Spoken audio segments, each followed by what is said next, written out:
Hello everyone. आज हम इस वीडियो में दो बहुत ही इम्पॉर्टेंट टॉपिक्स जो है वो डिस्कस करेंगे। कौन कौन से टॉपिक हैं वो? First one is vaccination and second is immunization. दोनों टर्म्स ही सुनने में बहुत ही एक जैसी ही लगती हैं, लेकिन इनके जो मीनिंग है वो एक दूसरे से बहुत ही डिफरेंट हैं।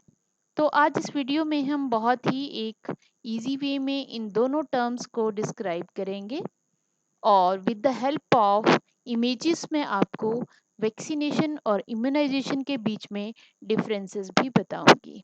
किस तरह से वैक्सीनेशन जो है उसकी डिस्कवरी हुई, ये भी डिस्कस किया जाएगा इस वीडियो में। तो आपको इस वीडियो को कंप्लीट पूरा देखना है, तभी आप इस टॉपिक को समझ पाएंगे। तो स्टार्ट करते हैं with vaccination and immunization. What is the principle? बहुत बार ये क्वेश्चन आता है एग्जाम में कि what is the principle behind vaccination and immunization. तो कौन से प्रिंसिपल के ऊपर बेस्ड हैं ये दोनों? They are based on the property of memory. The principle of vaccination or immunization is based on the property of memory of immune system, कि हमारा जो इम्यून सिस्टम है वो मेमोराइज कर सकता है about the history of the pathogen. Memorize मैं आपको बार बार बता चुकी हूँ, memory means that is special cells, memory cells जो रिमाइंड रखती हैं about the structure, chemical nature of the pathogen. तो immune system have the characteristic property of memory और फॉर्मेशन ऑफ मेमोरी सेल्स। तो प्रिंसिपल, इसकी वर्किंग, वैक्सीनेशन की working और immunization की जो वर्किंग है वो बेसिकली मेमोरी कंसेप्ट के ऊपर ही बेस्ड है।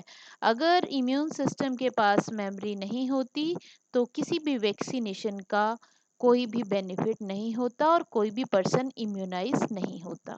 तो सबसे पहले हम स्टार्ट करते हैं with vaccination. What is vaccination? Vacca word से ये आया था, इसका origin vacca word that is cow. ठीक है, तो ये वैक्सीनेशन टर्म जो है ये इसका ओरिजिन कहाँ से, काउ से रिलेटेड है, ये अब हम देखते हैं। तो सबसे पहली वैक्सीन की बात हम कर लेते हैं। सबसे फर्स्ट वैक्सीन जो है वो एक डिफ़ॉल्ट वैक्सीन थी कि बाय डिफ़ॉल्ट जो है वो वैक्सीन की फॉर्म में आ गई। एक्चुअल वैक्सीन नहीं थी वो, लेकिन बाय डिफ़ॉल्ट जो है वो एक वैक्सीन की तरह काम कर गई। और फर्स्ट जो वैक्सीन जो है वो किसने दी थी? Edward Jenner. ये आपने नाम याद रखना है, बहुत बार आता है। सबसे पहले डिस्कवरी जो है वैक्सीनेशन की किसने की थी? एडवर्ड जेनर ने। और किस डिजीज के लिए की थी? Small pox. उस टाइम पे क्या हुआ करता था कि जो स्मॉल पॉक्स था वो एक बहुत ही फैटल डिजीज मानी जाती थी और बहुत लोगों को ये इन्फेक्ट करती थी। उसने क्या किया? उसने इंट्रोड्यूस किया पैथोजन ऑफ काउपॉक्स। अब वहाँ पे अब दोनों, पहले आपको एक इसको एज ए स्टोरी आपको बता देती हूँ कि उस टाइम पे जो स्मॉल पॉक्स थी वो बहुत ही लोगों को इन्फेक्ट कर रही थी, लेकिन कुछ लोगों में ये डिजीज बहुत ही कम होती थी। वो कौन से लोग थे? कि जो लोग जो कैटल्स को रखते थे उन लोगों में ये डिजीज बहुत ही कम होने के चांसेस होते थे। अब इन लोगों में ये डिजीज कम क्यों हुआ करती थी? क्योंकि वो लोग जिन कैटल्स के साथ रहते थे उन कैटल्स में भी एक डिजीज होती थी, काउपॉक्स। तो वो कॉन्टिन्यूसली उस डिजीज़ के कांटेक्ट में बने रहते थे और उनमें भी वो डिजीज़ हो जाती थी और नॉर्मली वो फैटल नहीं होती थी, क्योर हो जाती थी। काउ पॉक्स उन पर्सन्स में भी हो जाती थी। तो वो उसके बाद उनमें कोई वो फैटल डिजीज़ नहीं थी तो इजीली क्योर हो जाती थी। तो ये बात एडवर्ड जेनर ने इस बात को सोचा कि उन लोगों को स्मॉल पॉक्स क्यों कम होता है। तो उसने सोचा कि शायद वो काउ पॉक्स के कांटेक्ट में रहते हैं जिस वजह से उनका इम्यून सिस्टम स्ट्रांग हो जाता है, तो इसी वजह से उनको स्मॉल पॉक्स कम होता है। तो उसने क्या किया, पहले तो उसने इंट्रोड्यूस किया pathogen of cowpox in the form of small और रिमूव्ड पिस्यूल। पिस्यूल जो है, स्वेलिंग्स होती हैं, फ्लूइड फिल्ड स्वेलिंग्स होती हैं जो इन्फेक्टेड पर्सन की स्किन के ऊपर आती हैं जब भी उसमें काउपॉक्स होता है। तो फ्रॉम ए पर्सन, कहाँ से ये पिस्यूल उन्होंने लिया, कि ऐसे पर्सन से जो काउपॉक्स से इन्फेक्टेड था, और ये बहुत ही जल्दी ठीक भी हो जाता था। बट उसने क्या किया, वो वहाँ से रिमूव करके वो काउपॉक्स का जो पिस्यूल था वो उसने लिया, और उसको क्या किया, द पर्सन रियरिंग केटल्स, अब उसने उसका यूज़ किया। उसने देखा कि क्या वो लोगों में इन्फेक्ट कर रहा है, तो उसने देखा वो इन्फेक्ट हो रहा था। Cowpox also affect human being living with cattle, but it is harmless to human being and get cured by itself, अपने आप ही ये ठीक हो जाता था। तो the persons rearing cattles was very less infected from the small pox. ये उसने उस टाइम पे देखा कि जो पर्सन्स थे जो केटल्स रियर करते थे उनको ये डिजीज कम होती थी। तो उसने एक्सपेरिमेंट किया, फर्स्टली जेनर इन्फेक्टेड, उसने एक लड़के के ऊपर एक एक्सपेरिमेंट किया सबसे पहले, कि जिसमें उसने क्या किया कि उस पर्सन को काउपॉक्स से इन्फेक्ट किया, पहले उसके स्किन पे कट किया और उसको पस्यूल जो है उसके ऊपर उसने लगाया, जिससे क्या हो गया, वो काउपॉक्स से इन्फेक्ट हो गया। After some days with infected them with cowpox and after some days with smallpox pustules। पहले तो उसको काउपॉक्स के प्यूस्यूल से इन्फेक्ट किया, और इन्फेक्ट करने के बाद क्या हुआ, उसको बहुत ही छोटे छोटे जो है वो डिजीज काउपॉक्स वाले प्यूस्यूल स्टार्ट हुए और थोड़े दिनों में वो ठीक हो गए। उसके बाद उसने उसी पर्सन को स्मॉल पॉक्स प्यूस्यूल से अफेक्ट किया, लेकिन वो हैरान रह गया कि वहाँ पे डिजीज अपीयर नहीं हुई। तो इट मीन्स कि जो पैथोजन था काउपॉक्स का, उसने उस पर्सन की इम्यूनिटी को स्टिमुलेट कर दिया और मेमोरी सेल्स की फॉर्मेशन कर दी। और बिकॉज ऑफ सेम, अब यहाँ पे ये इसका गुड लक था एडवर्ड जेनर का, क्योंकि जो काउपॉक्स और स्मॉल पॉक्स का पैथोजन था उनका स्ट्रक्चर करीबन करीबन सेम था, जिसकी वजह से उनके लिए जो मेमोरी काउपॉक्स के लिए बनी थी वो मेमोरी स्मॉल पॉक्स के लिए भी यूज़ हो गई। अब आपने ये पूरा याद रखना है कि किस तरह से हुआ। एडवर्ड जेनर ने इस चीज़ को देखा कि जो लोग कैटल्स के साथ रहते थे उनको स्मॉल पॉक्स बहुत ही कम होता था, और उसने ये भी नोटिस किया कि वो पर्सन जो है काउ पॉक्स के कांटेक्ट में रहते थे उनको काउ पॉक्स हो जाता था, और जो कि फेटल नहीं था जल्दी ही ठीक हो जाता था। तो उसने सोचा कि शायद उनका इम्यून सिस्टम स्ट्रांग हो चुका है जिसकी वजह से उनको स्मॉल पॉक्स नहीं होता है। तो उसने सबसे पहले काउ पॉक्स से इन्फेक्ट किया और उन पर्सन्स को, और उसके बाद उन्होंने उसी पर्सन को, जैसे ही वो काउ पॉक्स उनको हुआ और उसके बाद वो क्योर हो गया, फिर उसके बाद उन्होंने स्मॉल पॉक्स से उसको इन्फेक्ट किया। तो उन्होंने देखा एक 3 मंथ्स और 6 मंथ की ड्यूरेशन लेने के बाद उन्होंने बार बार बार उसको स्मॉल पॉक्स से इन्फेक्ट करने की कोशिश की, बट उनमें सिम्टम्स और डिजीज अपीयर नहीं हुई। इट मीन्स वो इम्यून हो चुके थे।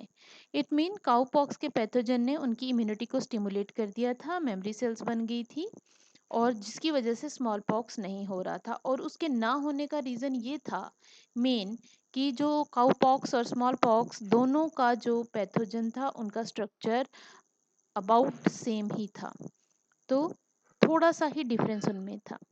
अब डेफिनेशन की बात करें, व्हाट इज़ वैक्सीनेशन। कई बार कंफ्यूजन रहता है बच्चों को, what is vaccination and immunization. तो याद रखेंगे, वैक्सीनेशन तो सिर्फ हम किसी भी पैथोजन को हार्मलेस फॉर्म में या इनएक्टिवेटेड फॉर्म में या वीक फॉर्म में उसको बॉडी में इंट्रोड्यूस करना है, दैट इज वैक्सीनेशन, सिर्फ introduction. In vaccination A preparation of antigenic, अब ये लाइन बहुत ही इंपॉर्टेंट है, आप सभी ने याद रखनी है। एंटीजेनिक प्रोटीन्स ऑफ पैथोजन और इनएक्टिवेटेड और वीकन पैथोजन, जिसको हम क्या नाम देते हैं, vaccine, that are introduced into the body। अब ये टर्म याद रखनी है, what is antigenic protein of pathogen. Pathogen के वो प्रोटीन कि जो कि हमारे इम्यून सिस्टम को स्टिमुलेट करते हैं। या वो प्रोटीन्स इंट्रोड्यूस किए जाएंगे या पैथोजन को इनएक्टिव फॉर्म में इंट्रोड्यूस किया जाएगा या वीक फॉर्म में या डेड फॉर्म में इंट्रोड्यूस किया जाएगा। इन रिस्पॉन्स अब जब उसको इंट्रोड्यूस किया गया तो हमारा इम्यून सिस्टम उससे स्टिमुलेट होगा और एंटीबॉडीज की और मेमोरी सेल्स की फॉर्मेशन करेगा। तो उस केस में जब ये फॉर्मेशन हो गई तो क्या प्रोसेस होगी, वी गेट इम्यूनाइज्ड। अब यहाँ पे हम इम्यूनाइज्ड हो गए। वैक्सीनेशन सिर्फ इंट्रोडक्शन है।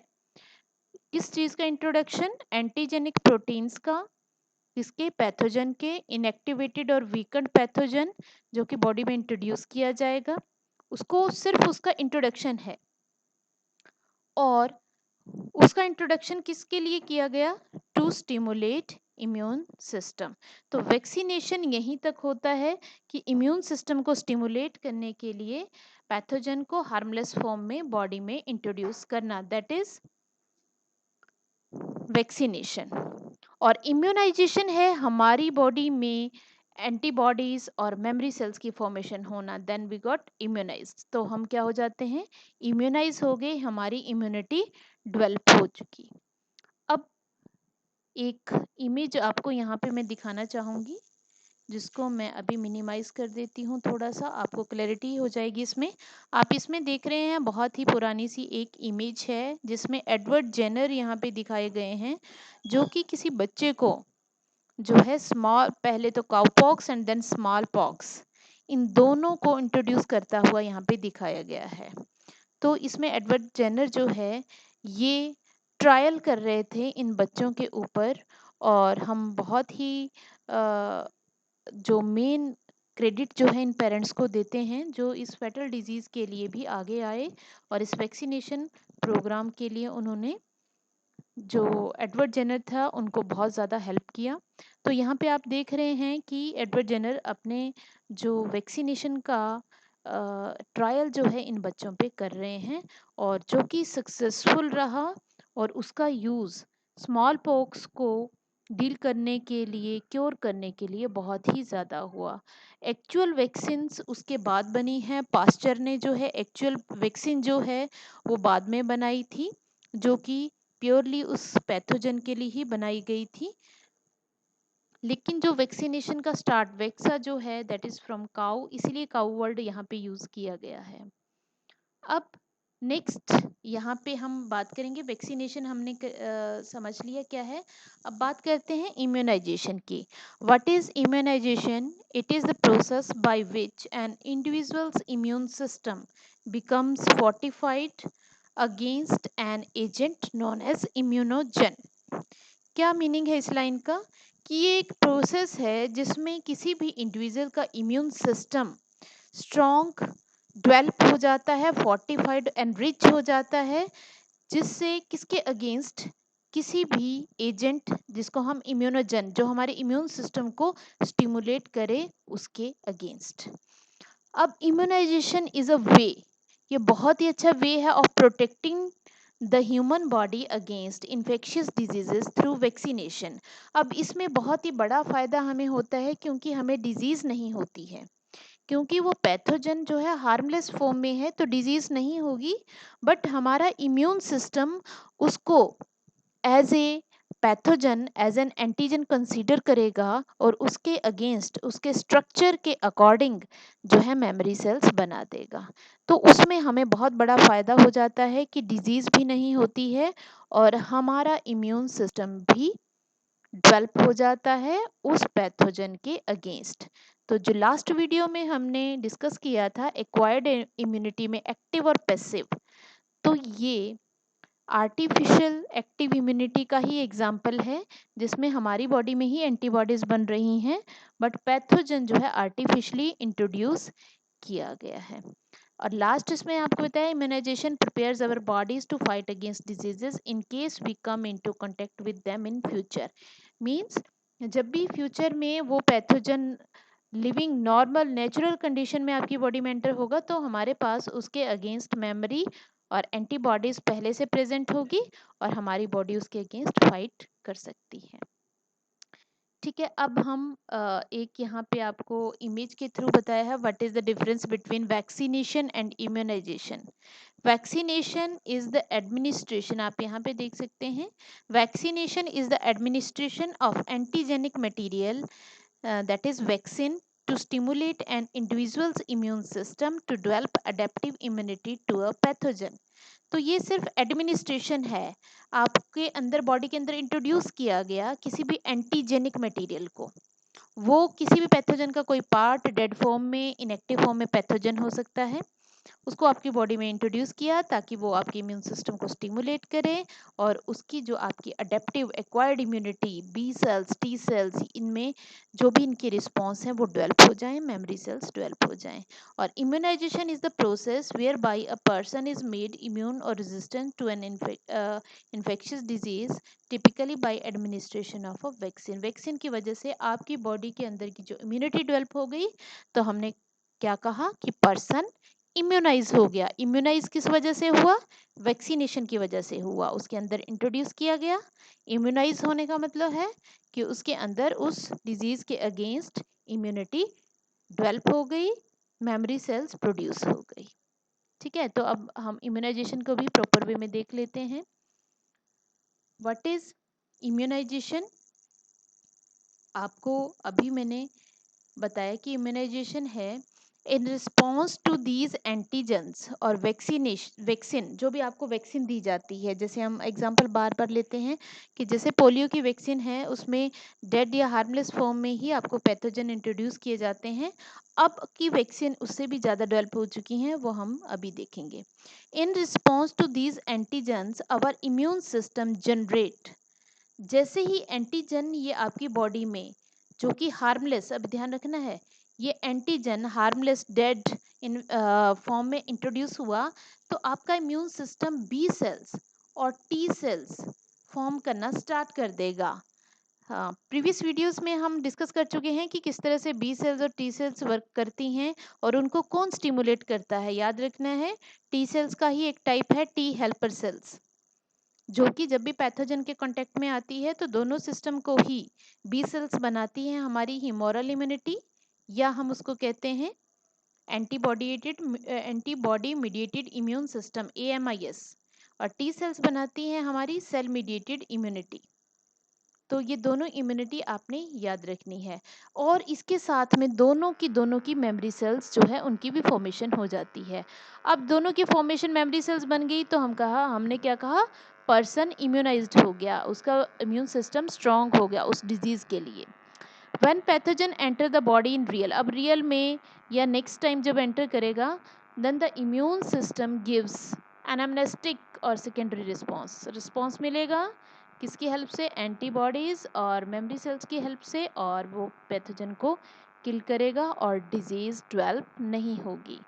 अब हमारी टेक्नोलॉजी बहुत ही आगे अच्छी बढ़ती जा रही है, तो इस टेक्नोलॉजी में हमने डीएनए, रिकॉम्बिनेंट डीएनए टेक्नोलॉजी की हेल्प से, रिकॉम्बिनेंट डीएनए टेक्नोलॉजी, अभी आपको ये यूनिट आएगी, उसकी हेल्प से उसमें हम क्या करते हैं कि किसी भी ऑर्गेनिज्म पैथोजन का डीएनए में चेंज हम लाते हैं, उसमें से कोई जीन्स ऐड करना या रिमूव करना, उसको जो है हार्मलेस बनाने के लिए या यूजफुल बनाने के लिए, that is recombinant DNA technology. तो हमने बहुत सारी एंटीजेनिक पॉलीपेप्टाइड्स बना चुके हैं हम। इन पॉलीपेप्टाइड्स को या प्रोटीन्स जो पैथोजन के थे, उनको हमने बैक्टीरिया में और ईस्ट में डेवलप किया, उनके स्ट्रक्चर उनके ऑर्गेनिज्म के अंदर हमने डेवलप किया। किसको डेवलप किया? बैक्टीरिया और ईस्ट के अंदर हमने पैथोजेंस की जो प्रोटीन्स थे उनको बनाया with the help of this technology. ठीक है, इसका बेनिफिट बहुत ज़्यादा हुआ कि इन वैक्सीन्स को, क्योंकि ये बहुत ही स्मॉल बैक्टीरिया और ईस्ट बहुत स्मॉल ऑर्गेनिज्म है, तो इनमें हम बहुत लार्ज स्केल पे बना सकते हैं। तो बहुत लार्ज स्केल पे जो इन वैक्सीन्स का प्रोडक्शन हुआ, और जिसकी वजह से इम्यूनाइजेशन के लिए इन वैक्सीन की अवेलेबिलिटी बहुत ही ईजिली होगी, सब जगह पे ये वैक्सीन्स अवेलेबल हो गई। एग्जाम्पल आपको याद रखना है, MCQ में आ चुका है काफ़ी बार प्रीवियस ईयर के एग्जाम्स में, और MCQ में भी डाला जाता है कि हेपेटाइटिस बी की वैक्सीन रिकम्बिनेंट टेक्नोलॉजी से बनाई गई है। ध्यान रखना है, ये चीज़ आपने याद रखनी है कि हेपेटाइटिस जो बी की वैक्सीन है उसको हमने डीएनए रिकॉम्बिनेंट टेक्नोलॉजी से बनाया है और किस ऑर्गेनिज्म के अंदर इसकी फॉर्मेशन की है? ईस्ट के अंदर। तो इस वीडियो में हमने डिस्कस किया कि किस तरह से वैक्सीनेशन होता है, वैक्सीनेशन की डिस्कवरी किस तरह से हुई, व्हाट इज इम्यूनाइजेशन। अब आपकी एक चाइल्डहुड मेमोरी मैं आपको लास्ट में दिखा रही हूँ। अगर आपको याद हो कि जब आप छोटे थे तो उस टाइम पे वैक्सीनेशन के लिए आपका जो रिएक्शन होता था वो इस तरह का होता था। लेकिन अब आपको अब इन क्लासेस में ये पता चलेगा कि ये जो रिएक्शन होता था वो सही नहीं था, क्योंकि जो वैक्सीनेशन था वो आपको लाइफ लॉन्ग इम्यूनिटी प्रोवाइड करता है, बहुत सारी फेटल डिजीजेस से बचाता है। तो ये वीडियो आपको अच्छा लगता है तो इस वीडियो को लाइक करेंगे, और नेक्स्ट वीडियो में हम डिस्कस करेंगे allergy and auto immunity. Thank you students.